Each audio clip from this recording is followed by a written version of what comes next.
Howdy everyone, Dr. Niregev here. This time I want to talk about how I go about fusing two independent measurements. Independent measurements can be two radars that are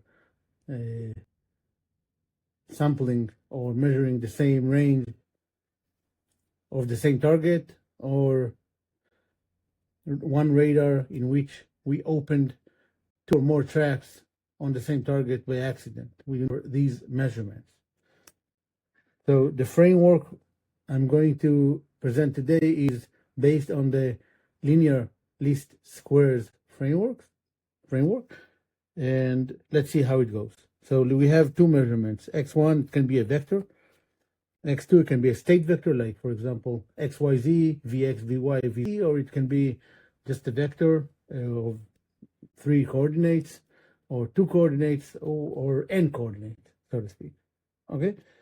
So we have a vector x1, that's the measurement. It has a covariance r1, and we have a vector of measurements x2 with covariance r2, and these are the equations that I put in for x1 and x2.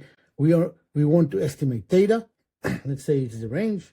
Okay, just as an example, it can be a vector in the general case, and it incurs some noise that corresponds to the covariances, right? So N1 will be Gaussian with covariance R1, and 2 will be Gaussian with covariance matrix R sub 2. Okay, so these are the measurements, and we can fuse them by first whitening both equations. I'm not going to go into the matrix theory. If you have a question about it, please let me know down in the comments, or write me an email, or approach me on LinkedIn. So I'm multiplying by the covariance matrix to the power of -1/2. Okay, it's not really raising a matrix to the power of -1/2. It's more of a notation to denote the whitening operator. Okay, so I'm taking this matrix that is defined by R1 to the -1/2. I'm multiplying both sides, and I whiten the noise. Now the noise will be white. I'm doing the same for both equations. Okay, now I call this x1 tilde. I call this h theta. Okay, and I call this n1 tilde, which is white noise. So now the equations are white noise equations. Okay, and similarly, I do the same for the other equation. And now we get two ordinary least squares equations. X1 tilde equals R1 to the -1/2 theta plus N1. And same thing, but with R2 and N2 for X2. Now I augment these two equations into one equation. So I put X1 above X2, so to speak. So it's just concatenating these. I do the same for the matrices. Now I have theta here, and I call this H, and I have now N1, N2, both are white. I just concatenate them. I call it N tilde, just one vector of noise, double the entries, so to speak. Okay, and now we have X equals H theta plus N, which is the ordinary least squares type of equation we're used to solve.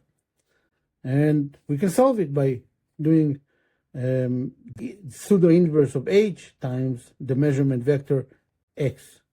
Okay, now let's break it down. What is H transpose H?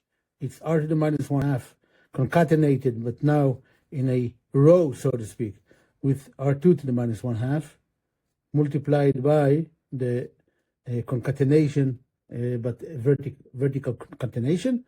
If we multiply this, we get R1 to the -1 plus R2 to the -1. So we invert this matrix, and we add them together. H transpose H to the -1 will be this quantity to the -1. H transpose X, this part, will be this guy here, like we saw here, times X1, X2, and which you can see that it's R1 to the -1/2 X1 plus R2 to the -1/2 X2. Okay, now if I take, instead of X1 tilde, remember that X1 tilde is R1 to the -1/2 X1. So here I have r1 to the minus 1/2 x1, the original x1. So r1 to the minus 1/2 times r1 to the minus 1/2 x1 will give me r1 to the minus 1 x1. And this is the original x1, this one. Okay? Same goes for r2. So in total, if we take this equation now and we write it, we get that theta least squares is r1 to the minus 1/2 plus r2 to the minus 1/2 to the minus 1 times r1 to the minus 1 x1, r2 to the minus 1 x2. What does it mean? If x1 and x2 are one-dimensional, so we don't have a covariance matrix, we just have the variance, sigma 1 squared, okay?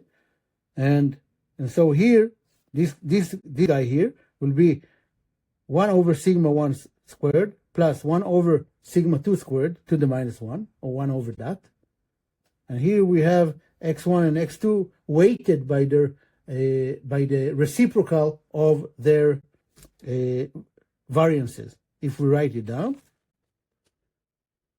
let's write it down. If x1 and x2 are scalars, x1, x2, then r1 equals sigma 1 squared and r2 equals sigma 2 squared. And what do we have? Let's see. So we have theta least squares equals r1 to the minus 1 plus r2 to the minus 1, all of that to the minus 1. It's 1 over sigma 1, 1 over sigma 1 squared plus 1 over sigma 2 squared times, let's open the bracket, r1 to the minus 1x, 1 over sigma 1 squared. Here we have x1 plus x2 over sigma 2 squared. So what do we have here? Let's say now that sigma 1, the measurement we're taking from sensor 1 or track number 1 or whatever it is that we're measuring with, let's say that this sigma is very large comparing to this. Okay, let's take it to infinity. What do we have here? If we take this to infinity, this guy will become 0, right? And this guy will become 1 over sigma 2 squared inverted, so sigma 2 squared here. Again, this one is taken to infinity, so this vanishes. And we have sigma 2 squared over sigma 2 squared, so we are left with the measurement x2. So it emphasizes measurement x2. Why? Because we can't trust x1. Sigma 1 is going to infinity, right? So this is kind of weighted least squares in the unidimensional case. So we developed how to fuse two measurements together, two or more, by the way. We can do that for more, this process. And we draw intuition. Why does it work? Why does this expression that doesn't really lend itself into much intuition, when we look at it like that, if we degenerate it to the one-dimensional case, we can draw intuition and see why it works. All right, guys. If you have questions, let me know in the comments or email me or approach me on the academy.drnirregev.com, and see you in the next session.